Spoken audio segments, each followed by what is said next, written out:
so many guys get stuck on pricing. And to be honest, there's deep psychological baggage that is behind most of our self-limiting pricing beliefs, and I'm not a psychologist, I'm not a psychiatrist, but I've come to realize that that's a big part of what needs to be overcome. But just from like a strategic execution point of view, here's what happens when you price things high. People actually consume them and they pay attention to them. And because of that, they extract more value. Hey guys, welcome to the Quick Talk Podcast, the only show handcrafted for small business entrepreneurs looking to explode their business. It's time to get your mind right so you can get your grind right. Are you ready?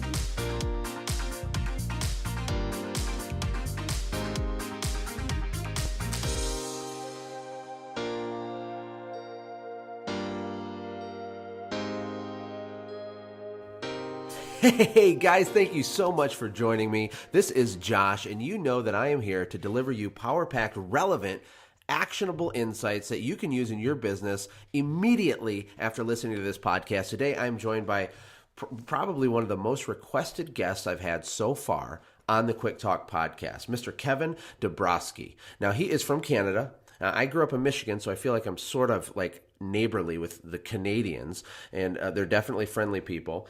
And he has a crazy backstory that I'm going to let him unpack that involves, window cleaning, business consulting, traveling the world, and a little bit of whale vomit, which I'll let him expand on. Kevin, how are you doing? How cold is it in Canada today? I am well, thank you very much. And I'm not sure how cold it is in American temperature, because in Canada we measure by Celsius, but it is 5 degrees centigrade. I think that's 45. I don't know. So it's not too bad by Michigan standards. Now in Costa Rica, it's 90 degrees every single day. I know that you love to travel. I see lots of pictures on your Facebook of you on beaches, and you kind of sneak away for a lot of vacations. I'm guessing that's why you do what you do, is it gives you a lot of elasticity in your schedule. Is that right? Yeah, absolutely. I love the fact that I can work from any internet connection in the world, Costa Rica, Finland, Japan, U.S. Virgin Islands, wherever. So I love it. Yep, love to travel too. Well, tell us a little bit about yourself. A lot of people know you, but a lot don't. We're growing really fast. We have a lot of people listening from all over the place, all over the world, actually. Can you spend a couple minutes and just tell everybody who you are and kind of how you got into window cleaning originally, and then how you've long transitioned out of that now, and we'll get into that. But just give us a little brief insight there. Sure. So I'm 42 right now. When I was 25, I got married and moved to downtown Toronto with my wife. She was living there already. And I started up as a franchisee for a window cleaning company that had 4 or 5 guys like me, just working 2 or 3 days a week, part-time. I had never washed a window before, but I heard this window cleaning thing was a good business, so I got into it. And for 4 years, I worked as a franchisee, giving away 30% of every dollar I earned to the mothership. And then after 4 years, I ended up going on my own for the first time. Very scary, but I went for it because I experienced some good results as a franchisee trying to land big fish, and I thought I can do that for myself. So I jumped in with both feet with 0 clients, 0 leads, 0 revenue, 0 prospects even in May 2003, and opened up a little window cleaning company called Painless Perfection.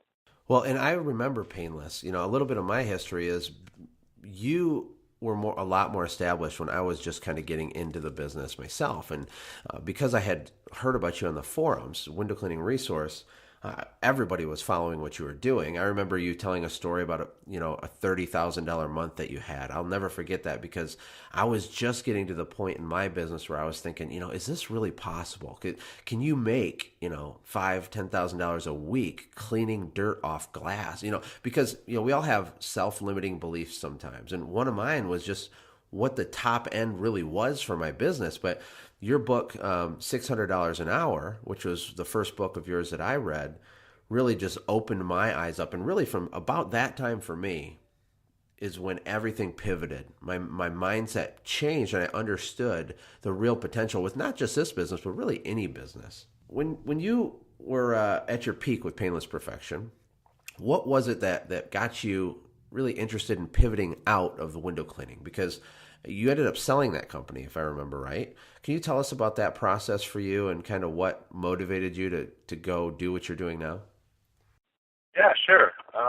So in May 2003, like I said, I started Painless Perfection. That first month, I remember, I made like $135 or something that first month, May 2003. But 4 years later, in May 2007, I had my first $30,000 month, like you said, which was pretty cool. So I had managed to land a bunch of cool clients and even some big jobs, and it was just little old me. I mean, I wasn't a big company at all, and yet using some cool marketing tricks and methods and tools, I was able to have this little bit of success. And people started to notice, like you said, including a random guy. Joe reached out to me by email. I'd never heard of him before. Joe was in his mid-40s, and he was the father of a few kids, and he had a little cleaning business in Montreal, Canada. And he said, Kevin, I really liked your website. I love the clientele that you're serving. That's what I want to do with my business. How can you help me grow my cleaning company? Do you have any tips for me? And remember, this is a random stranger. So when I got the email, I was like, thanks, Joe. Appreciate the kind words. Sure, here's a few things to do. Give that a shot. All the best, Kevin. And he replied to that email, and he said, that's great. Thank you so much. Is there anything else you can do? Like, how else can I grow my business? I remember thinking, who are you? Like, why would I help you? You're a total stranger. Like, you're not a friend. And I carefully wrote an email back, trying to be kind and respectful. And I said, Joe, to be honest, what I've kind of learned the hard way, blood, sweat, and tears and all that. And I don't want to just give it away for free. But I do wish you the best, Kevin. And he replied almost right away. And he said, okay, I understand. How much would it cost me? And when I got that email, I remember thinking, wow, really? Did you just, offer me money for words? I guess nobody had ever offered me money for words before. And I just finished reading a couple of books from Dan Kennedy, brilliant marketer and copywriter. And I replied back to Joe. I said, okay, I'll tell you what. I'll give you 5 hours of my time on a Saturday afternoon if you travel from Montreal to Toronto. I'll give you 5 hours of consulting for $1,000, and you have to buy me lunch. All the best, Kevin. And I actually thought he would never reply again. I thought he would be like, oh, whatever, Toronto guy. He replied almost immediately and said, how about 2 weeks from this Saturday?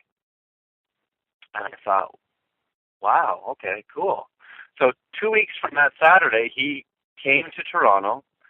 We sat down at a coffee shop, and I had him sign right up front, at the beginning of our conversation, non-disclosure, non-compete, and he gave me a money order for $1,000. And we sat in the coffee shop for 3 hours, and I prepared this binder with 12 or 15 pages of examples of templates and estimates and invoices and little marketing things I had done. And after 3 hours in the coffee shop, we went across to the restaurant, and we sat in this beautiful little restaurant for 2 more hours, and he bought me this delicious lunch. And at the end of the 5 hours, he stood up and shook my hand and said, Kevin, that was amazing. Thank you so much. Wow. So not only did he give me $1,000 for 5 hours, but at the end he was grateful for the privilege of that opportunity. And I went home and I thought, man, I wonder how many other guys would love to shorten the learning curve. And of course, now in retrospect, it's obvious, right? It always is. Yeah, it always is, right? So we would be so dumb if we didn't spend that $1,000 to save ourselves 3 years of learning the hard way. Absolutely. Yeah, so Joe was the first guy to pay me a solid little piece of money for advice. And I went home that night and I registered a domain, windowcleaningbusinesscoach.com, and started to blog on it and offer advice on how to get this kind of client and what to say when the client offers price resistance and how to prepare an estimate, et cetera, et cetera. People started to read the blog, and I started to work on my first book, which was called Why Everything You Think You Know Is Probably Totally Wrong. Actually, one quick aside, I went to a business book publishing seminar, because I'd never written a book before. I knew nothing about book publishing or book writing. And at the seminar, this expert stood up and said, listen, everybody, if you want to write a business book, you have to remember this. You must never, ever charge more than $50 for it, because nobody will ever buy it. And I thought to myself, I disagree. I think you're wrong, expert business book guy. It's kind of cocky, actually, in retrospect. Probably arrogant more than cocky. But when I finished my first book, I made it for sale for $100, $99. And I said with that first one, if you buy it and you don't love it, you don't think it was worth 10 times what you spent, just send it back. I don't care if it's a year later, if it's dog-eared and ripped up and highlighted, send it back. And that's kind of what launched the whole avalanche of consulting and this side business of helping other people to grow their companies. Well, one thing I've learned in the few short years that I've kind of been in that world now too is that people that understand the power of correct information and how it can change every single thing inside their business, inside their family, inside their marriage, anything, right? They value that. They don't have a problem investing in their education. But people that gripe about the price, the real problem, I think, is that they don't understand the value, right? There's like a value gap there. There's something they're not understanding. But I think this is a great transition at this point, after that story, into pricing in general. Because you consulted that guy, and he charged you $200 an hour, plus a lunch, right? And that was your first time. I mean, just off the cuff, right? And a lot of guys, I think they have a hard time raising their prices. They have a hard time getting more revenue in the door through higher prices. They have some sort of idea of what the market's supposed to be priced at, and they kind of just live in that trough. But I know that you're a huge advocate of, price stuff. So I don't want to say it for you, but can you just go down that road for a few minutes and we can have a back and forth about pricing? Yeah, absolutely. And I agree with you 100%. So many guys get stuck on pricing. And to be honest, there's deep psychological baggage that is behind most of our self-limiting pricing beliefs, and I'm not a psychologist, I'm not a psychiatrist, but I've come to realize that that's a big part of what needs to be overcome. But just from like a strategic execution point of view, here's what happens when you price things high. People actually consume them, and they pay attention to them. And because of that, they extract more value. So, for example, like my first book was $100. And my second book was $100. And then when I released the second edition of my second book, I sold it for $150. And people would send me emails saying, Kevin, I can't believe I'm going to buy your stupid book. I think that was one of my favorite emails, actually, a guy. He was so angry at me, but he was angry at me before he even bought it because he knew he had no choice but to buy it. But you know what happens when people spend $150 to read a 495-page book? They read 495 pages of it.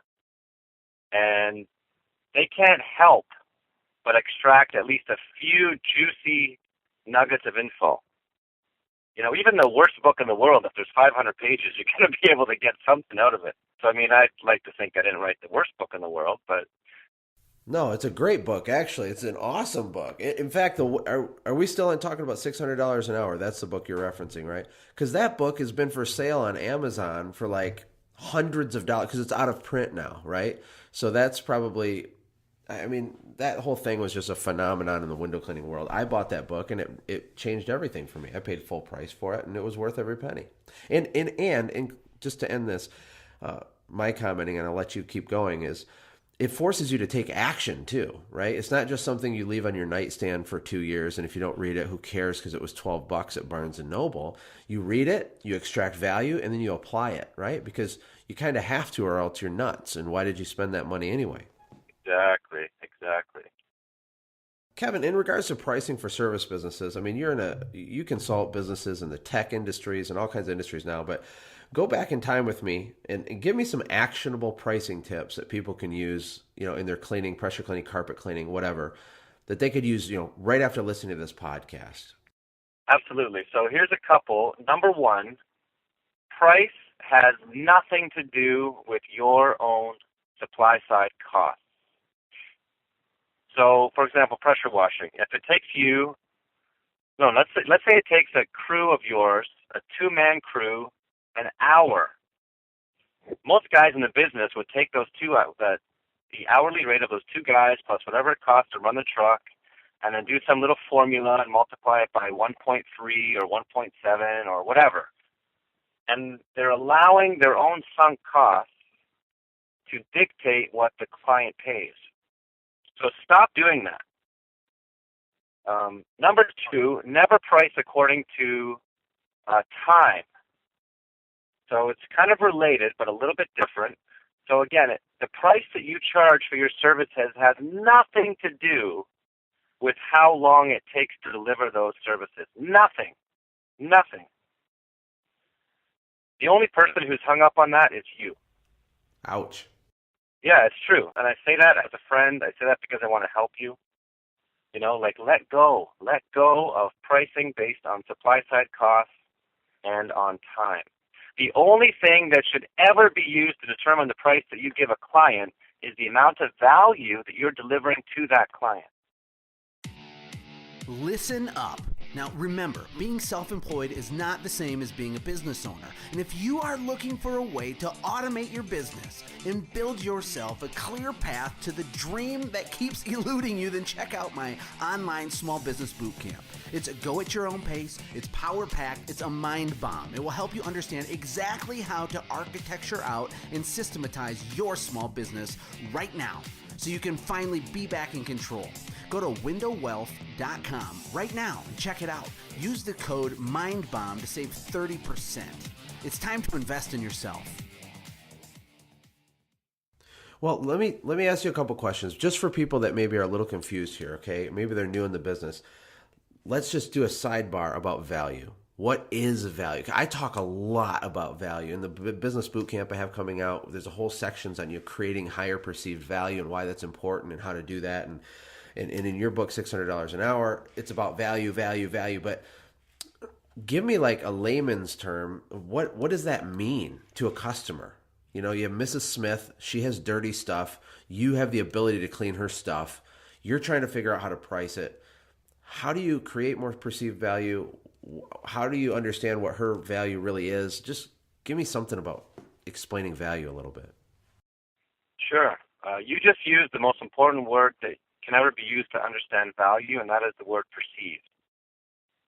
So there is no such thing as absolute value. There is only perceptions of value and relative value. And one example I can use very quickly is wine. When it comes to wine, I am a poser. I am a fake, and I am very happy with my $3 to $11 bottles of wine. So if you try to sell me a $94 bottle of wine, you're going to fail because I don't care. However, I have a good friend, who is a connoisseur of wine. And he knows all of the nuances of astringency and the nose and legs and all of that stuff. And he will happily pay $94 for a bottle of wine if you can show him that all of those things are aligned with what he cares about when it comes to wine. So value really comes down to, what does that person want? What is that person looking for? What kind of help are they looking for? And if you can get inside their head and figure out, what do they want from you? What does a Mrs. Smith want when it comes to a carpet cleaner? Then you can engineer a value proposition that's customized to that segment of your market. Yep. And that makes a lot of sense, because even with cleaning stuff, there's a huge emotional component to certain types of customers. For example, you might have a woman who has a lot of anxiety about, all the algae on her siding, right? And she can't clean it. She does not have the ability to clean it. Maybe she's single, or maybe her husband is useless in that way. But the point is that she's not just purchasing, dollar per hour pressure cleaning services. She's purchasing the reduction in anxiety and peace, like that feeling, right? I mean, am I being too cheesy, or is that really, really what we're saying? Well, for that kind of client, yeah, absolutely. And even with money or precious metals or anything, I mean, we all kind of collectively agree on the value, and that's what makes the system work, right? But I think what you did with your business is you niched down. And one of the things I wanted to talk to is the difference between a price-conscious buyer and a value-conscious buyer, and how every customer isn't the same, and you also want to attract the right types of customers, right? Like, so the wine company needs to figure out a way to generate a lead for the wine guy, but they don't want you, they want your buddy. How do we in our businesses attract those value types of buyers? So how do we attract guys like my friend? Yes. Or for whatever business we're talking about. I mean, because for two different people, you might say, look, it's $1,000, I can wash your house. And the one guy just doesn't see the value in that, because really he was going to do it himself anyway. He's not intimidated by it, and he just was being lazy. And so maybe he's like, nah. But for the other person, they're like, oh, thank God, now I can. Is there a way that you can use marketing copy or whatever to attract value-conscious buyers? Yeah, I think the answer to that question is you have to get inside their head. You have to adopt their worldview so that you actually see the world as they see it. And then you have to provide them with razor-sharp clarity on how your value proposition addresses their wants head-on. And I think it's important to point out that all of us are a combination of these two kinds of buyers, by the way. So all of us are price shoppers, and all of us are super dumb when it comes to some things, and we spend crazy amounts of money on some things. And our friends make fun of us because we do that, because they're like, they don't get it. Yeah. So so to use your pressure washing analogy, there might be a rich guy, and actually almost all the guys in the pressure washing, window cleaning, carpet cleaning world I've talked to, they complain because they're like, there's this guy, he's worth like $50 million, and I gave him a price of $299 to wash his roof, and he's like humming and hawing. But that guy's not being cheap. It's just he doesn't care. Because that same guy, the next day, might drop $20,000 on a putter, a golf putter. The guy, so it's not cheap. He just doesn't care. So if your question is, how do we? So there's two answers to your question. Number one, if we are fortunate enough to have people in our area that do care, then we can rub a little bit of salt in the problems that annoy them to kind of sell the problem a bit more in our marketing copy, and then hit them head on with how our solution delivers the relevant value that someone exactly like them is looking for. And that is how... That's gold. Yeah. This is gold. I mean, this is unbelievable. I think when you're coming out of a mentality, though, Kevin, where you're trading your time for dollars, and we do that as employees, right? And even in school, in grammar school, we're trained to get a job. We're trained to get a job. And what does that mean? It means you trade your time for dollars. I mean, it's beaten to our heads from the earliest ages. It takes a minute to come out of this stupor. I mean, I know for myself, it took a minute, Can we spend a second talking about having a clear conscience while delivering huge value and getting way higher prices? Because you talk about that in your book as well. I felt weird the first time I charged someone double, I felt weird, almost like bad or dirty or something. Now I laugh at that because it's absolutely ridiculous, but I had these self-limiting beliefs. I know a ton of people listening to this also have the same types of beliefs. How do we break that? How do we understand what you're saying is truth and apply it into our life? Is there anything you can offer to help us with that? That's a great question. I mean, it's a tough question. I guess the answer to that question is you have to identify it as a belief. And beliefs can be changed. Beliefs can grow. Beliefs can be traded for other beliefs in the face of evidence. accurate information that can inform a belief to reshape it in a new direction. So the bottom line is, many people have the mindset that bad people get rich and good people earn peanuts. So when we start to consider the possibility that maybe we could earn twice as much as we're earning now, or 3 times as much, or 4 times as much, deep down it feels like we're turning into a bad person. It feels like we're being greedy. I think that's the word, greedy. Yeah. And we're all programmed to hate greed. And to be honest, I do hate greed. And greed is an ugly, gross, undesirable trait. And I never want you ever to be greedy. And I never want your listeners to feel or act greedily. However, that's very different from delivering a huge amount of value. Like, at the end of the day, the client determines whether or not you are delivering the value you promised. Always, right? Yes, absolutely. So not you, not your mom, not your friend, not your colleague, the client. So if it takes you 2 hours to pressure wash a house top to bottom because you have amazing tools and you have a super efficient crew, and you hand that client a bill for $4,000, and they put their hand on your shoulder and they say, "Man, thank you so much. That was great. We have a wedding this weekend. I didn't know it could get done, and it turned out amazing. You promised it would be amazing. It is amazing." What's there to feel guilty about? Yep. Nothing. Absolutely nothing. Nothing. So if you're keeping your word, if you're delivering on your promises, and if you're never being deceptive with your client about what they're going to get or how they're going to get it or how much that thing is going to cost, then let go. Let go of the guilt. Yeah. There's nothing to feel guilty about. I completely agree. And for me, I'm in a unique position because I've lived in both worlds. And my gosh, it's so liberating to be able to get paid what the value is worth rather than just trading your time on what the market dictates or claims your time is worth.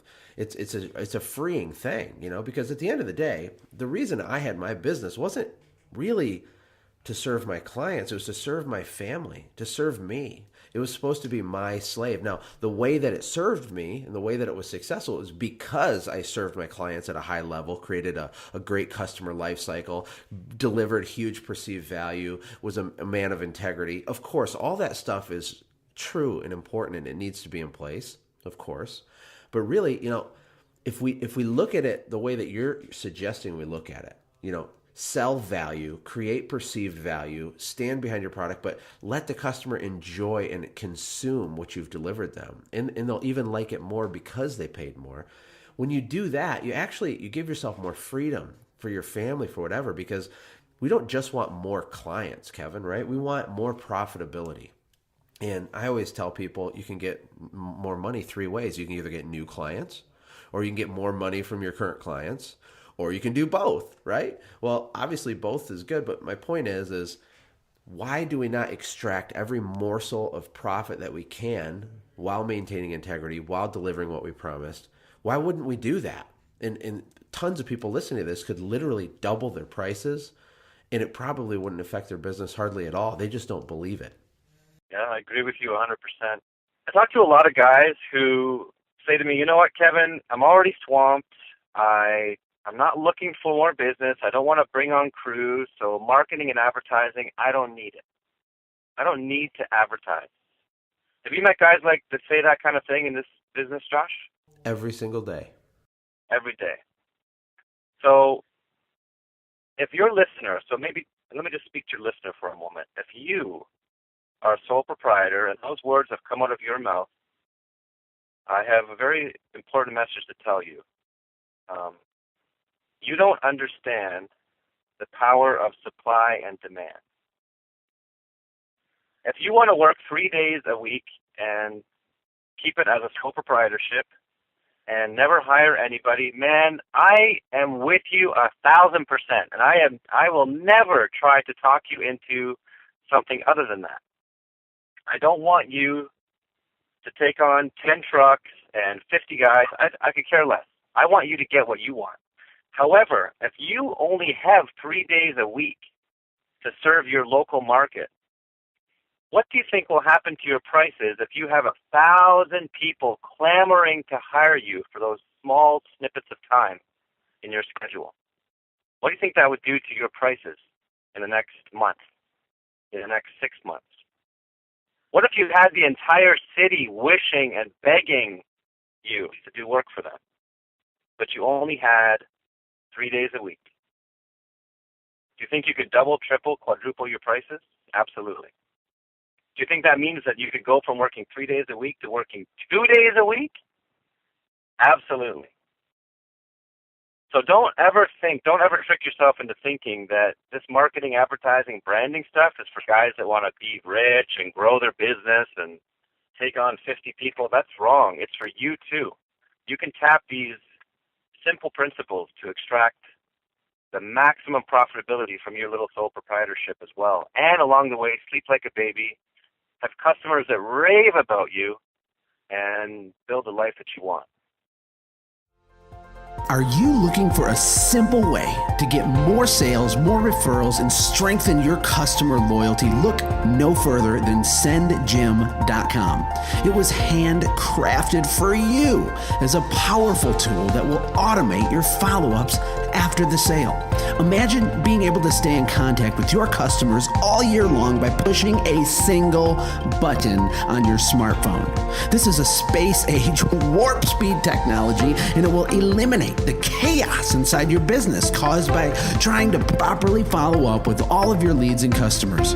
Sign up for a free trial with no credit card required at sendjim.com right now. What are you waiting for?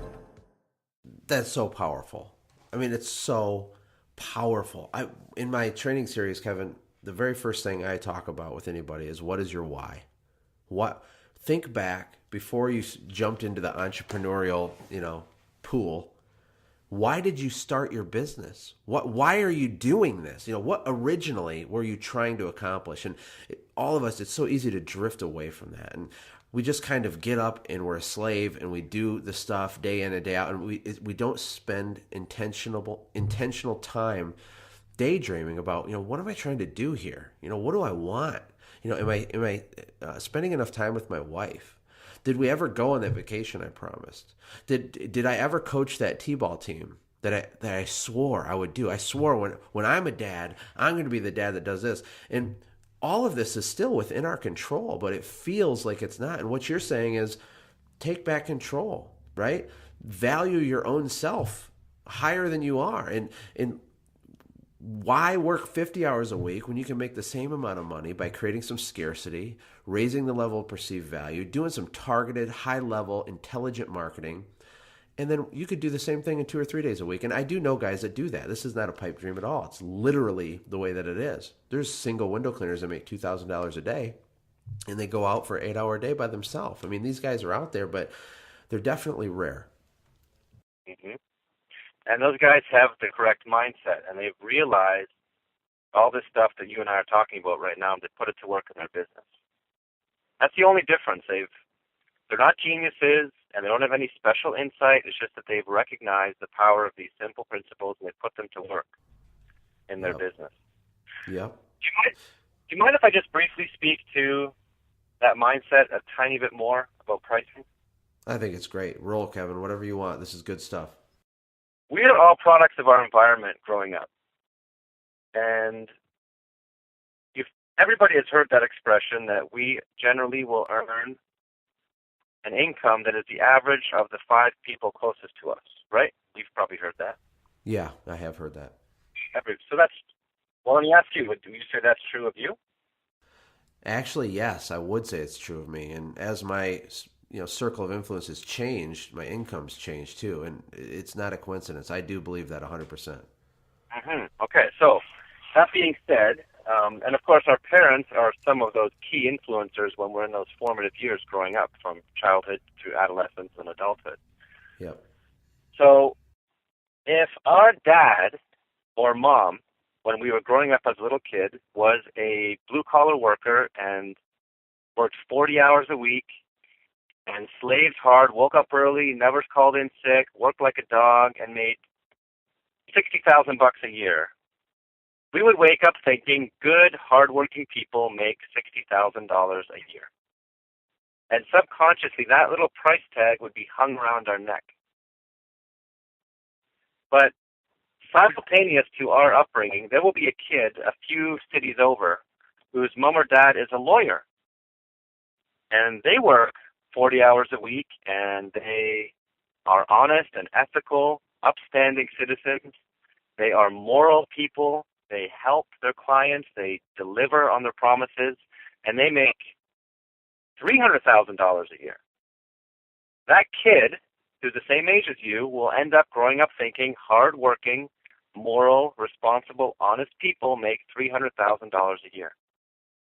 You know what I mean? Absolutely. I mean, this is just gold. And it's true. It's true in my own life because I come from that blue-collar background myself. I mean, my parents to this day work very, very hard, you know, and you're absolutely right. I call that a self-limiting belief. But yeah, continue. Well, all I was going to say is there's no upper limit to that whole world. Like it's funny, yesterday I watched this little video of Mark Zuckerberg and his wife with their little baby, and I think Mark wished the world Happy Lunar New Year or something in Chinese. I don't know if you saw that. No. But, yeah, so he's been learning Chinese for 5 years, Zuckerberg, you know.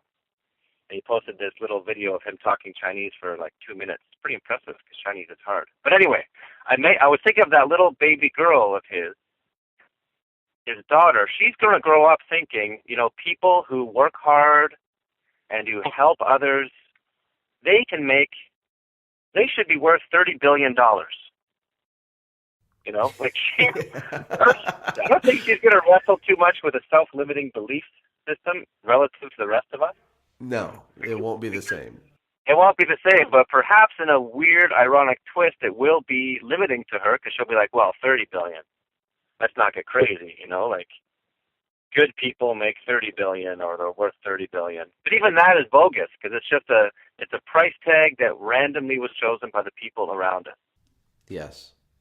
And that's the takeaway. Like, don't let other people hang a price tag around your neck. Absolutely. I mean, and we all do this. We don't realize it. And one of the reasons we don't realize it, Kevin, is because we're too busy being busy.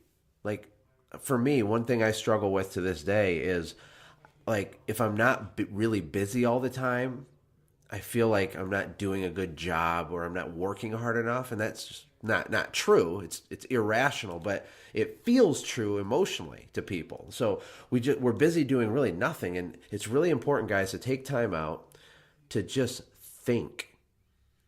Just talk to your spouse. Look at your business. You know, talk to a mentor. You have to schedule this time or it just gets away from you and you'll never do it. But you should have time every week or at least every few weeks where you just think about what you're doing, what your goals are, what is your why, you know, am I pointed in that direction? What can I do to pivot and tweak and optimize what I'm doing? But anyway, you know, Kevin, this is just absolutely awesome. Really, really good stuff. But I want to talk before we go though about whale vomit. And really interesting book title. Great book. I think it's out of print right now. I saw that one for sale on Amazon before this interview. I looked it up. It was for sale. Someone's selling it for like $200 or $300 on Amazon or something. But can you tell us about that book and what the future is for that and what the concept of whale vomit is?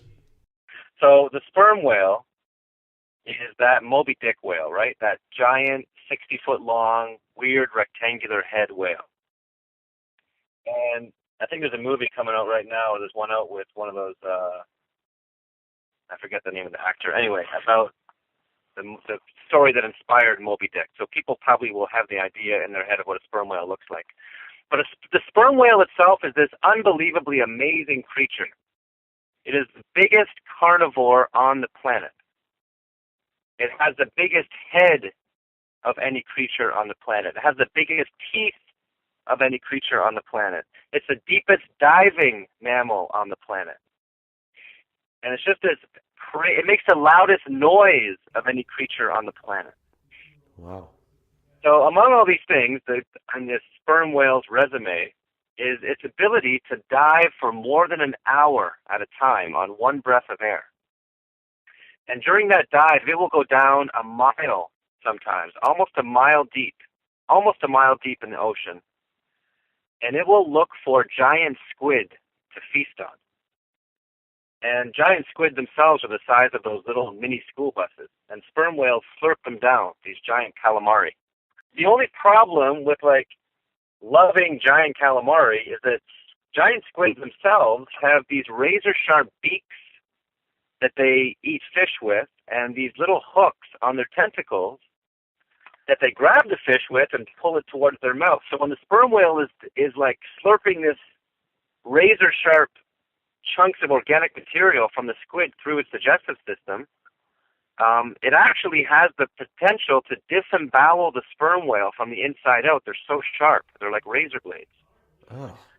So the sperm whale has this bizarre, unique digestive mechanism that somehow recognizes whenever there's these razor blades inside of it, and it coats these beaks and talons and hooks with this goo, and then it barfs them back out into the ocean. So this bundle of sperm whale vomit that's, maybe around the size of a soccer ball, somewhere between a grapefruit and a soccer ball, will be floating along the ocean.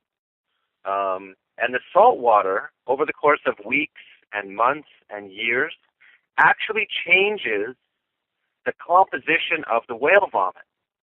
And it acquires the properties of a fixative. And fixatives for hundreds of years have been used in the perfumery industry to stabilize volatile compounds like perfume. So, perfume for a long time has been made mostly of alcohol-based products, but a fixative is what locks in that alcohol and prevents it from evaporating. And even today, in 2016, big name brand perfumes, and perfume, I'm not going to say exactly which names because the official list is a little bit fuzzy and people don't openly admit it so much anymore. But as of a few years ago, Calvin Klein, Gucci, J.Lo perfumes, they were still, Christian Dior, they were still using and are still using whale vomit in them because it's such an amazing fixative. Now, as you can imagine, in today's world, the world basically has agreed that it's bad to kill whales. Whales are a friend. You cannot kill whales with impunity. Which means that now, to actually find a chunk of sperm whale vomit is harder than ever. You have to either find it floating on the ocean, you have to find a giant dead sperm whale washed up on the beach and slice it open and hope that you win the whale vomit lottery. But it's difficult to come by. Now, just to step back and zoom out for a minute, because sperm whale vomit is incredibly valuable to the perfumery industry, because it is incredibly unique in its ability to deliver value, and because it's unbelievably rare, it's also what? Super, super expensive. Am I right? Super, ultra, ridiculously expensive. And sperm whale vomit in 2016 sells on the open market for between $6,000 and $9,000 a pound. And if you Google it, sperm whale vomit, just Google sperm whale vomit. It's probably going to feel weird to Google that, but you'll find stories of these 11-year-old kids walking their dog, stumbling upon this chunk of sperm whale vomit and selling it for, tens of thousands of dollars.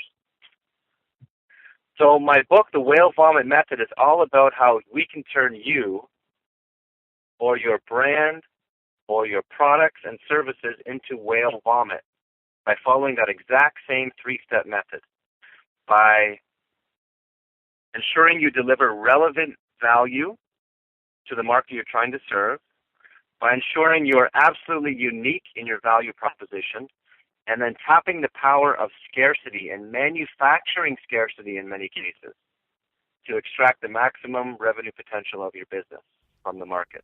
Let me just say that one more time for everybody listening. The three-step approach. Okay, you want to be whale vomit, because I had written this down too. Deliver relevant value. And that goes to what we talked about earlier. If we're talking to the lady who has the emotional, anxiety for the siding, relevant value to her is framing the sales pitch and the copy in a way that speaks to her, right? And then you have number 2, be absolutely unique. I love how you didn't say be unique. You said be absolutely unique. So there's no other whale vomit other than the whale vomit, right? It's like one of a kind. So be your own thing. Be the only one of what you are. And then the third one is create scarcity. I just really want to make sure people get that. Please keep going, Kevin. So the diamond industry is a great example of manufacturing scarcity. The whole diamond world has given all of us the perception that there is this unbelievable shortfall of little shiny carbon-based rocks in the world. And that as a result, we must pay thousands and thousands and thousands of dollars for each of them. And that's completely manufactured because, in fact, there is more diamonds than we could ever know what to do with them. But they have created this illusion and perception of scarcity. So you can do the same thing with your business. Going back to the sole proprietorship example, if you only work 3 days a week, then you have a very hard limit on the supply available. You only have 3 days a week that you can schedule work for your clients. But if you have 1,000 people looking to do business with you, you have the choice of either building more crews and serving all of those 1,000 people, or you can say, I'm sorry, but we only have 12 openings in our schedule for the month of June. Who wants them? Kind of thing. So scarcity is simply limiting the availability of an offer, the availability of a product by either time or by number. So a certain number of customers are only available for a certain amount of time, and any business can leverage those powers of scarcity. Absolutely. I mean, that's an easy one. I mean, we can all do that. We can do all that starting tomorrow. I mean, we can, take some of the things maybe that our customers take for granted and repackage them as either limited offers, limited times, or only available in this window, or only if you do this, you get this, and just get creative with it. But doing that at all would help us drive higher prices, correct? Yeah, absolutely. And actually, I probably shouldn't have used the diamond example because we just finished talking about having a clear conscience and sleeping at night and not being deceptive. And the argument could be that the diamond world is actually deceptive because they're only pretending that there's limited supply. So we don't want to be deceptive ever. So what you can do instead is simply say, listen, there is only 12 spots. But if you go on record as saying that, if you tell your customers there's only 12 spots, then how many spots are you only ever allowed to make available? 12. In December 2012, I publicly said to the world, the book $600 an hour as of December 31st will never, ever be available again for purchase. It is closing up forever. If you want one, get it now for $150 a copy. And I think that last week I sold like 27 copies of it because people believed me. But you know what? Since that week, almost without exception, every month somebody will email me or call me saying, hey, can I get a copy of that book? And you know what I say to them every time? There's none left. They're gone forever. It's gone forever. And that's going to really set you up well if you do that again because you're going to have people's attention. Right? And they'll believe you. So if you end up being wishy-washy and playing games, if you think that your market is dumb and that you're smarter than them and you're just going to dupe them, that is a completely wrong posture. And I doubt any of your listeners would ever even adopt that posture. But if you keep your word and you say, listen, there's only 12 spots, I know that you know what else would be cool, actually, is if you're sending out a mailer to your 500 people on your existing customer list, and you say, there are only 12 of these packages available, first come, first serve. Tell each of those people that 511 of these letters went out today, that there's only 12 packages available, first come, first serve. See, so that's authentically, morally, honestly tapping the power of scarcity. And then just make sure when you hit the 12, you shut it down and you don't make any exceptions. You don't let people sneak a few more in, but you end it. That's right. That's all it takes. Just keep your word. If you say it, that's all it is. Which sounds so simple, but that's the real secret to being able to use and manufacture the power of scarcity in a way that allows you to sleep at night. Well, I don't even know what to say. There's so much good stuff here. I can't wait to, do the full edit on this interview and re-listen to this, really. People are going to freak out. This is just full of value bombs. This podcast alone is worth money, but it's given away free. This is huge stuff, guys. Kevin, I don't know if you have any closing thoughts. I know that you're going to have some news with the whale vomit revisited or version 2 or updated or whatever you're doing. If you could speak to that, but I just thank you so much for your time. But in closing, tell us how we can actually get a copy of one of your books that isn't gone forever, and how people can contact you if they're interested in working with you. Cool. Yeah. So in May 16th, 2016, the second edition of the Whale Vomit Method will be released to the world online on Amazon, and it will be available in audio, digital, so Kindle, as well as print version. So if you want to learn more about how to transform your brand or your services into whale vomit, I definitely recommend picking up a copy of that book, The Whale Vomit Method. And I'll make a promise to your listeners. If they grab a copy, I'll make the same promise. Whatever you spend for it, I don't even care how much you spend on it. If it's not worth 1,000 times what you spent on it, I'll just send it back to me and I'll give you your money back. I'll make you that promise right now. And if you'd like to work directly with me, then just visit my website, KevinDubroski.com, and there are some consulting options there. I do have limited opportunities available for consulting, and that window gets smaller and smaller every month. But if I can help you, I'll try my best to make that happen. Yeah, and he's not kidding about that, guys. He is being really humble and kind of quiet, but he's doing some really, really big stuff, working with some really big players. Kevin, you really have taken it to the next level. I'm really proud to call you a friend, and I appreciate you spending time with me. I know you're super busy. It's really nice to connect with you. Again, just thank you so much. We all appreciate it.